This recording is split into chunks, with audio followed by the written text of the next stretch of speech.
Okay, welcome to another Liquid Bullet Productionz.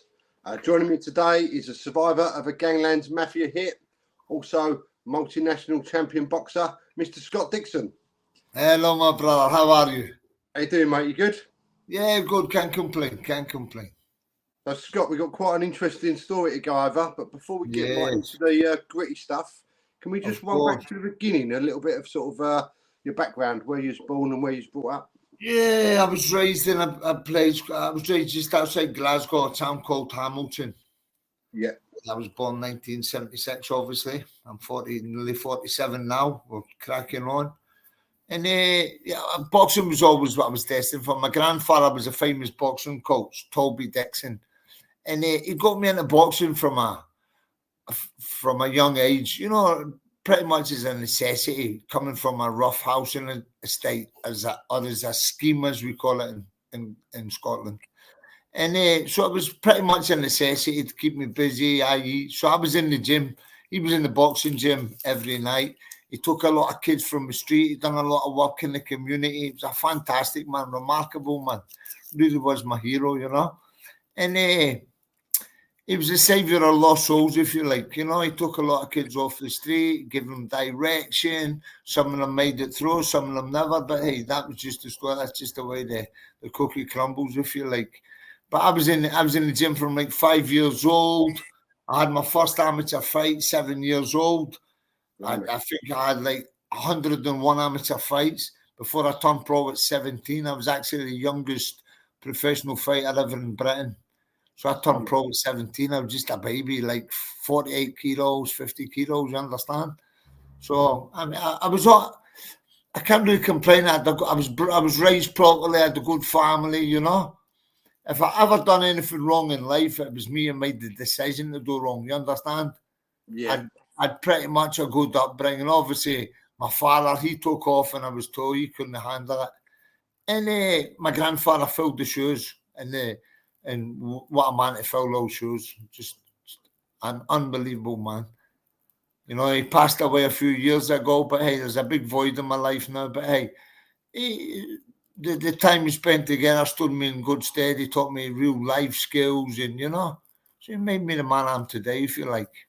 Yeah. So was it just your dad that inspired you with the boxing, or was there sort of watching fights that inspired you as well when you're boxing? As I say, I was always in the gym with my grandfather since the age of 5, My mum was into you, really. My mum went out to work. She was a single parent, so I was always at my grandfather's house, and they kind of raised me while mum was working and what have you. And my papa, I called him, he was in the gym every day, and I was always there. I mean, I had my first amateur fight at 7, back in 1983. Back in the days, you never needed to wear a headguard back in those days either, even as an amateur, Yeah. So it was quite an education and quite an experience. So I was always raised in boxing gyms, Yeah. How was you going through your school life? Did you ever have to use your boxing in your school years and stuff? Obviously, boxing training does prevent being bullied. You always get the bullies at school, i.e. in a rough council estate and what have you. The schools there were quite rough, tough and nasty. But hey, I never had really any. I think that was the reason grandfather got me into boxing, just to be ready for the bullies, if you like, But hey, I never really had much problems. My grandfather always taught me, hit first, ask questions later. And I carried that through my life. Sometimes it got me in trouble, sometimes it never, but hey, I never changed those rules. Yeah, I think also giving like a boxing background or martial arts gives you a bit more confidence, doesn't it? Absolutely. One that installs discipline and self-confidence in your capabilities as well, When you know how to fight or how to punch, you can close the show like that, Yeah. So where did it start sort of going as you got in through your teens and that? Well, you know what? I mean, even, you go to school, you had the teens and your pals are smoking weed and this and that. And I'm grateful that obviously my grandfather pulled me back on track. He wouldn't let me stray too far. But like I say, coming from a rough, tough housing estate, you're always going to get that bit of skullduggery, if you like, Some people choose to go that path, some people don't. I I was okay. I was confident in what I could do, and I was an outspoken person, you know, and everything was always, like I say, I was raised properly. I made a few mistakes in life, but I chose to go that route. You understand? To go that other way, to go that other path. I was always kept away from it, but in the end, just the intrigue. You know, as you get older, you know, you can fight. A lot of, I'll give an example back in Glasgow. Boxing, the fight game, professional boxing, what do you have? There's only a few ways out there. The tough house in the States. One, you play football. One, you box. Or the other one is you be a gangster. Either way, they get you out one way or the other, you know. But then each carries its question mark. You know, it's a factor, you know. But then I was at 19 pro fights unbeaten, still in Glasgow at the time.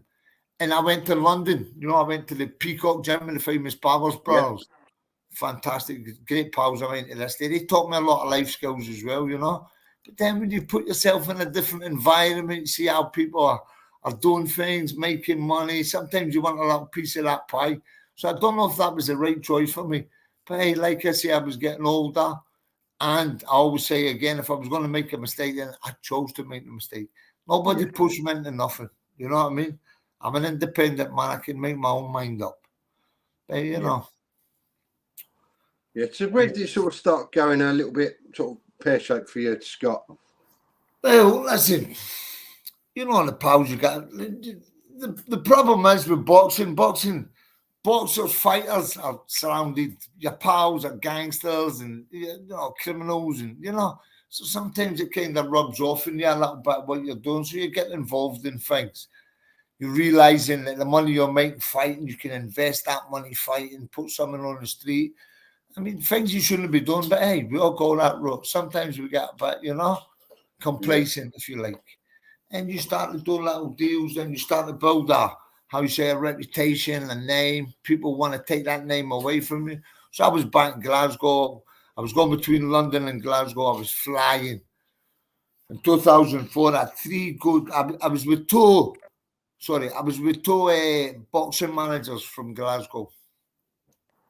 Pair of mugs, really, to be honest, maybe. I won't go so far, but and my contract had expired, so I wanted to go back to the Barbers Brothers in East London, Canning Town. And I said, listen, boys, thanks for the ride. You know, we've done good, made a few quid, won some titles. I think I want to go back to London and finish my boxing career. So they said to me, listen, Scott, if you leave us, you're never going to fight again. I said, I tell you what, go fuck ball for you. I said, I'm a sportsman. Nobody tells me what to do. I'm not a gangster. You understand? Anyway, is that right? Anyway, I'd 3 days later, I put my car in the garage and I turn around and I see my pals in the car. I go, Scotty, I went, give me 2 minutes, boys. I pulled the garage door down and I turned around and bang, baseball bat in the side of the head. Now, this was my 3 pals. They'd actually been put up to do me with these ex-managers of mine. Paid them a lump of dough. Fucking get ready, hammer, do what you have to do, you know? No loyalty there, mate.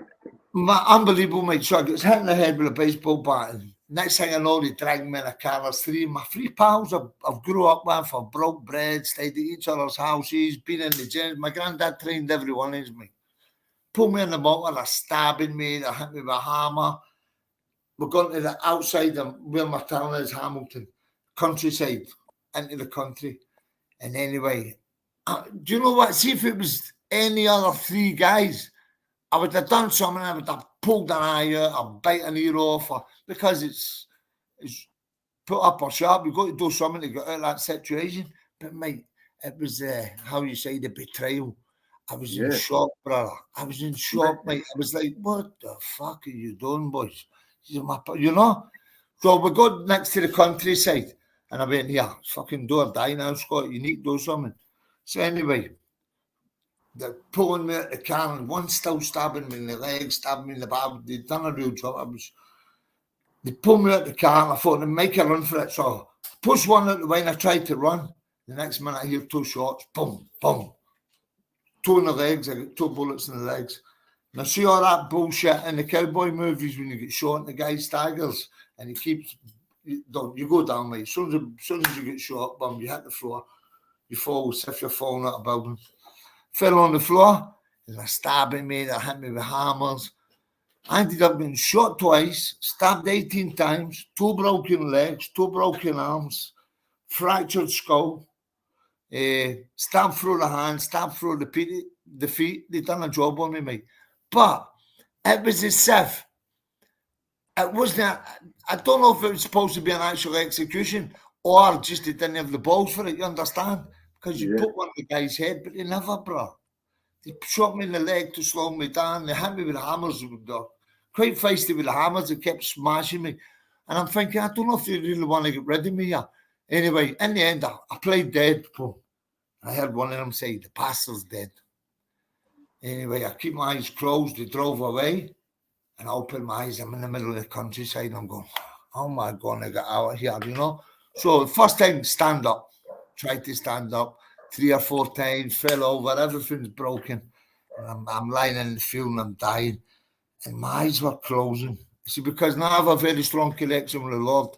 This is where I encounter Jesus, my brother. Whether people like it, whether people don't, I'm not ashamed of the gospel because it's the power of God. That's what saved me there and then. So I'm rolling, my eyes are closing, my head's going down, I just want to give up and die. And I hear a voice inside my head, sing. I'm going, where'd that come from? I heard the voice again, sing. Now, I can't remember any songs. I'm in shock, I'm bleeding, I'm dying. I can't remember any song. Boom, one song springs to my mind. It's a Sunday school song. My mum used to take me to Sunday school every weekend. And I can remember the song, one more step along the wall we go. And I hear the voice again, sing. So now I can't stand up. All I can do is crawl on my elbows along the country road, right up the middle. Now, bear in mind, if a car comes, I'm never going to get to the side in time. It's going to run over the top of me. So maybe a 40-minute, 1 hour duration, I crawl right up the middle of this country road. And I see a farmhouse in the distance. Now, I estimate I was going for up to about an hour, just crawling on my elbows. Took all the skin off my elbows, my knees. But I made it to the house. And I get to the house, and I pulls myself up to the window, and I see a man. Now, remember, this house is in the middle of nowhere, brother. Must have been like, you know, Texas Chainsaw Massacre when they saw my face pulling up, all over the window, sliding, you know. And I hear him shouting, Sharon, Sharon, you know. He's panicked because he's seen me at the window. So the wife comes out, she opens the door, and I say, listen, my name's Scott Dixon. I've been viciously attacked. Can you phone me an ambulance, please? She went, Scott Dixon. Ma Leanne, her daughter, it turned out to be her daughter. She was cutting your hair back then, remember? This was the early 2000s. Yeah. And she said, Ma Leanne was cutting your hair 2 hours ago. I couldn't believe it. So just coincidental, I crawled to, the last place I'd been was at her daughter for a haircut, and then I've crawled to where her mum and dad lived, just like that, 2 hours later. Anyway, she phoned the ambulance. They got me to hospital, and I came through it, you know. But it was a really nasty act, you know what I mean? Yeah, it's crazy, isn't it? That A, that your friends were turning you, and B, to survive it, really. Well, it turns out these 3 guys that I grew up with, they just wanted that. But like I said, I was getting involved in certain things, and, you know, I was calling shots, you know. I'm not going to go too deep into it. And they were sick, they wanted the power, they wanted the authority, you know. And it so came that my managers knew that about these guys, and they put them on, they offered them a lump of dough, and they done what they done. You know? It's crazy, though, isn't it? How you turn on a friend, no matter what sort of money you're getting off it. Ridiculous, isn't it, bro? Ridiculous, mate. Yeah, that's what it is. You've got to go through these trials and tribulations and experiences to get the end product, i.e., where I am today. So that was like 2004. And then 2006, my mum moved to Malta. Now, back then... Scott, sorry, mate, can I just ask you, how long did it take you to recover from that attack? 2 years, bro. 2 years. 2 years before you could sort of... my boxing license off me. They took me. They told me I wouldn't box again. Told me I wouldn't walk again, let alone box. Took me 2 years. I had a condition called drop foot, where because I was stabbed near the ankle, I cut the tendons, so the foot was dropped down like that. So I had to wear a brace on my shoe, attached to my trainer, and run my ankle so I could pull my foot up. I'm telling you, I was terrible. I was like Forrest Gump when I was a kid, you know what I mean? Yeah. But it just took me time. It took me 2 years. Yeah. You know? How was your mental state between them 2 years as well? That must have really taken out of you mentally. No, remember, I'm at the top. I'm in my peak and in my prime fitness, right? I'm prime in my career. Remember, I'm only gone 27 back then, you know? Yeah. So I mean, I'm 40 pro fights in. I'm on top of the world, really. I'm number 5 in the world with IBF, WBC, and the WBO. Top. I'm De La Hoya's sparring partner in Big Bear, California. I was top of the fight game. And right, now boxing's gone. Something you've done all your life has been taken away from you with 3 fucking mugs, mate. Excuse my French. 3 mugs, mate. You understand? So I'm like, where do I go from here? So, like anything, I'm trying to kill pain. I'm drinking as much as I can drink. I'm sniffing as much cocaine as I can sniff. Nothing's killing me, bro. You understand? It's like God's not ready for me now. I ain't having you yet. You're gonna come through this. You understand? I was a broken man, bro. It used to break my heart to look at my grandfather, you know, because you could see the heart and the pain in his eyes. Even my mother, you know, because look what they done to our boy, you know. Yeah. That's when my mindset changed, bro. It was like fuck everybody else, you know. I was grateful that I was pulled through it. And then I started pursuing it for a couple of years. I was really bad. From 2004 to 2006, I mean, I probably must have tried to do myself in 2 or 3 times. Easy, mate. I couldn't. I didn't know what to do. I was programmed to be a prize fighter. And now that's taken away from me. I've got to rebuild and restart and find my meaning and my being and what I should be doing in life. I couldn't answer those questions, bro. So, late 2005, start of 2006, there was a local bully on the estate, and he was causing chaos and harm to people. And my mate had just passed away, Billy, and he dropped a comment about Billy. I heard him in the pub, you know, and I went, you know what, I'm going to fucking do you, mate. So that night, I go through the door. I had a little baseball bat. I smashed the bat off his head. He was a bully, mate. Out bully, scumbag, you know? Yeah. You know what I mean? He was stabbing young boys and, you know, he was running lives. I went, I ain't fucking having this no more. Okay, he's done it to me, but I'm still a bit capable. I went through, I smashed him. Anyway, I was arrested for that. They went straight to low bill. They gave me high court bail first time because my record was clean. And my mum had just moved here to Malta to be near my daughter. My daughter Sydney, she's actually 20 now, so you can imagine back then how old she was. And my lawyer says, listen, you've still got your passport. Why don't you go see your mum and the son for a week? You know, 10 days, whatever you want. I mean, you know what, I'm going to take you up on that. So I came over here. 3 days later, he phoned me up. He went, Scott, are you in that sunny place? I went, yes. He went, stay there. They're going to put you away, mate, because you're a fighter. You're not really going to, you know, mate, you know. So anyway, I stayed here. After 2.5 years, due to inactivity back there, they threw the case away, you know. So that's when the Malta story started. And like I said, I've been here 17 years, and I love it, mate. Life's good. You have to go through those trials and tribulations, those things, to put you in a better place. Sometimes you don't really know what God's plan is for you, mate. But then when you look back, you have to go through that strife and that nastiness to create to where you are today, you know? Yeah. How did you find the transition from England to Malta? Change of pace, bro. Everything over here is horizontal. It's an island, remember. It's a small island. Population 500, 600,000, small. but beautiful, mate. Really paradise, So I brought boxing. Boxing was dormant. I was never going to fight again because of my injuries. Yeah. So I came here. I was here for about 3 months, and I went to a boxing show, a low-key boxing show. Boxing was very small. They'd know, not their fault.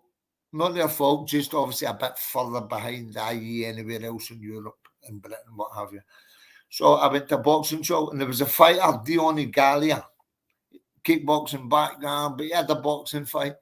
So I was sitting at ringside as a special guest, and he called me out. I want to fight you, champ. I want to. And I'm going, what the fuck is this geezer doing? I'm looking about the crowd. I'm going, is he talking to me? He went, yeah. I went, nah, I'm retired, mate. Then I went, you know what? Yeah, okay, I'll fight you, mate. So we made the date where we fought like 3 months later. Give me 3 months to prepare. Now, I've been out the ring for a few years. Obviously, the injuries, it takes its toll. Anyway, I fight the guy. I knocked him down twice in the first round, chinned him in the second, fight over. And I thought, you know what? All right, it was a different level that I used to fight. It's all about levels in this game. But I thought, you know what? Maybe I can still, Yeah. So I had a few IE unlicensed fights over here. Then in 2011, I get a message on Facebook from a guy called Torsten Neal, who was the president of the WBU. Remember the World Boxing Union? Title Ricky Hart was champion and what have you, Roy Jones. And he went, Scott, why are you not boxing anymore? I told him my story. He went, oh, that's a shame. He went, why did you not get your license back? And I said, no, I can't get a license. I've got titanium plates in my wrist, where I was smashed. And he went, I'll give you a license. I said, what do you do? He says, I'm a president of the boxing board in the WBU in Germany. Mate, if I can send me a license in the post 2 days later, without medicals, I went, yeah, mate. He said, I'll get you a fight, Scott. I said, yeah, give me a little 6-rounder, 4-rounder. Anyway, 2 weeks later, he phones me. You want to fight for the world title? I went, what?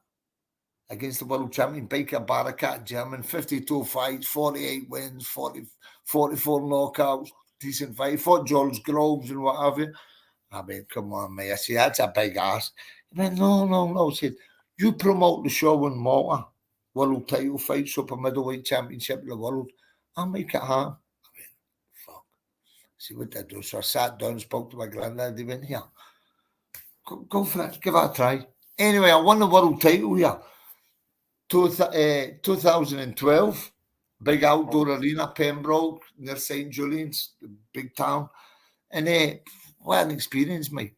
And, I won it over 12 rounds. I coached it. I made it easy. It was easier than what I thought it would be, And it must have felt great as well to be able to come back after what you went through to that level and still come out on top. Triumph over adversity. You understand me? Yeah. That's how the show ain't over to the fat lady sings. Never count yourself out, mate. There's always a way. God's always got another plan for you. It's just up to you if you're strong enough and an individual enough to grasp it. You know what I mean? Yeah, some people just roll over and die. You know what I mean? Even this thing with mental health. Oh, I'm having a bad day. If you declare it to yourself, of course you're having a bad day. Shrug it off and move forward. That's the only thing you can do. And then I actually won another world title at light heavyweight 2014. So, I mean, and then, like I say, the rest is history, mate. You just keep moving forward. We never roll over, You've got to keep that fight inside you, mate. So that's what my grandfather installed in me, that undeniable self-belief, Yeah, that's a great achievement, though, Scott, to come back from where you were to up there on top. It's unbelievable, mate. Inspirational, that is, mate. Inspirational. And all that's going on, listen, life's not been super sweet over here. I'm not going to lie to you. In 2009, I was arrested. I've been on bail for 14 years. 14 years? Mate, it's fucking crazy. Which year is, bro? The prison holds 400 people, and there's 12,500 people plus waiting to be tried to go to prison. There's a backlog at 18 to 20 years for any case. It's mental, mate. I've been on bail for 14 years. I was arrested 2009. I was a Maltese Olympic coach. I was in Milan with a representative, and I went from there to see my grandfather in Scotland. And I stayed in Scotland, you know, for a couple of months, end of summer, what have you. I was arrested by Interpol in a fishing village called Alban on the Scottish Highlands, where my auntie lived. They came through the door at 6 in the morning, 7 in the morning, Scott Dixon, Serious Crime Squad, the odd suits on with the tags, Interpol, Europol, you name it, mate. I'm going, what the fuck is this? You're under arrest. I went, who the fuck you think I am? Tony Soprano. They come through. Unbelievable, mate. They tie-wrapped me, put me in a Reliance van, and took me to HMP Edinburgh. Mate, see when I'm reading the charge sheet, it was like the Dead Sea Scrolls. Leader of a criminal organisation, importation, this, that. I'm going, come on, boys, this is fucking unbelievable. What's happening? Anyway, my lawyer comes from Glasgow to Edinburgh, and he's like, Scott, in connection with drug importation, 1/2 ton of weed. So 500 kilos of weed. I mean, what the fuck? Now, to this day, now, I'm not going to incriminate myself in any way, shape, or form, but I'm an innocent man with this. Turns out that the geezers that had been frequent at the gym in St. Julian's at the time, and the guys who had been coming to my gym had been doing a bit of shady stuff. Anyway, they've all been nicked, and one of them has thrown my name in the hat. So it was a statement from one of these guys saying he was working alongside me, but I was the leader of the organisation. So that's what pulled me into the case. This case has been going 14 years, bro. I was on house arrest for 7 years. House arrest for 7 years. Signed twice a day at the police station. A 15-minute window each time to get there and get back to the house. Unbelievable. Curfews, you name it. I had the worst bail conditions ever in Maltese history. Now, I'm very confident that justice will prevail. I have a fantastic law team, and I fight this thing all the way. Now, next year, they say there's going to be the grand jury. Now, grand jury, if I get a guilty, which is on God's will, I'm facing 25 years, my bro. No, mate. 25 years, bro. Surely they've got to have like hard evidence of you being... Mate, what did I do in this case is a statement from one guy who's been caught with everything, says he works for me. The leader of a criminal organisation. You know who gets those charges? Sicilian Mafia and fucking Al Capone. And I've got the same charges. Crazy, bro. It's madness, mate. Leader of a criminal organisation. It's just like a little bit of hearsay, isn't it? That's what Mafia bosses get. Yeah, that's like hearsay. Him saying that, he's just... His word exactly, for it, mate. We cannot do that. It was him. It was hard. It was bullshit, mate. But Malta's now part of the EU, so this will be pushed to the European Court. And like I said, I'm sure justice will prevail. I have a strong law team. They're working round the clock, so I'm pretty sure it's crazy, bro. Half of I'm a personal trainer these days. I train half of the police force, half of the police academy. Because things change in that amount of time, you know. We're in a small island, we're all compact and we all have to live together. So, I mean, I'm training ministers, politicians. People know I'm a good guy. People know I've been through them out, but hey, I'm still standing, I'm still fighting, I'm not giving up. But they know me. I build better people. I don't put people down. I'm not a thief, I'm not this, I'm not that. Yeah, I've got a tough guy image, but that's just all part of my persona in the boxing game and the things that have happened to me through my life, you understand? Yeah. So what does the future hold for you, Scott? Hopefully, obviously, you're going to get not guilty on that. And hopefully I beat this case. And I mean, I've got, these days, I'm a personal trainer, celebrity personal trainer. Malta's a big movie hub. They do most of the movies here. They've done movies like Gladiator 1, they're filming Gladiator 2 here at the moment. You know, so it's a fantastic, massive movie hub here. So when the actors come over, I was training Frank Grillo, the Hollywood action star. I was training him for a while. Then he wanted me to go back to America with him, but everything's on hold because of this case. I can't plan the future because I'm not 100% sure of where it's going or what the outcome's going to be. But I got offers like that all the time, you know. I do a bit of acting and what have you. I mean, life's good. I just keep pushing. Like I say, I don't say, oh, I've got a problem. I can't do it. Forget that, mate. Forget that. I don't roll over and die. I just keep pushing forward. God will show me the way in the end, you know? Yeah. Scott, have you got any words for like any youngsters watching that want to get into boxing and stuff like that? Have you got any words of advice you can give to them? Definitely. First and foremost, what I can say is don't start boxing for the wrong reason. You know what I mean? Most boxers are gentlemen. And a testament to that is to spend time with a boxer in the gym and see how he conducts himself. It's good to be confident. Always remember, you don't want to be cocky. The loudest man in the room's the weakest. The man who says less says more. You know? Respect your family, respect your friends. Always keep your faculties about you. Live clean, no drink, no drugs. Boom. And praise God. And everything will fall into place, my boy. Nice, I like it. Good stuff. Anything else you want to go over, Scott, while we're here? Anything you want, mate. You call it. You're the boss. Commandatore. So just a little bit of your Malta life. Can you just give us a little bit of voice like now? Is it sun, sea, and it's 35 degrees here at the minute. I'm sitting in the AC at the moment. It's 35 degrees, bro. It's red hot. I was up running. You make me jealous here, Scott. I'm sitting in the rain. It's fantastic, mate. I have a nice big townhouse on the outskirts of St. Julian's, which is one of the main towns, right next to the beach. 30-yard walk, I'm done at the beach. Brilliant, mate. Good, life is good, mate. It's not like Glasgow, grey, miserable tenement buildings and gangs. Those days are gone, bro, you know? Yeah. You know what I mean? The only person I'm scared of now is me. Do you run your own training school now, Scott? Yeah, I'm a personal trainer. I train most of the professional fighters on the island and all different combat sports. I frequent a gym just down the road. I've opened a few gyms over there over the years. But you know what? Having a gym's like owning a pub. You need to be there. I don't want to consume my time too much. I like being a personal trainer, going to this gym, train a fighter here, go for a coffee, go for a swim. You know, I like to mix up the day and be happy about myself while I'm doing it. You understand? I don't want to just base myself one place, and you know. Yeah. So Scott, obviously, Malta's quite a popular place for holiday and tourists. Is there anywhere people can find you if they want to come and train with you while they're there?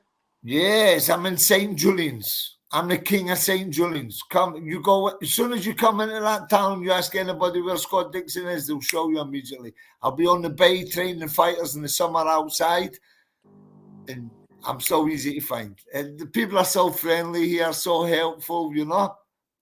I'm part of the community now, you know. All right. Anyone in going to Malta, check in with Scott, do some training, get on board. Come and see me. All right, Scott, we've rounded it up there, mate. Thanks for coming on. It's been an absolute pleasure. Thank you for having me, my friend, and God bless you. Appreciate it, pal. Take care, yeah? Take care. Be lucky. Ciao, ciao. Instagram, Scott Super Dixon. Yep. Scott Super Dixon. Okay, my brother. Nice one, pal. Speak to you soon. Get out, pal. Cheers, pal.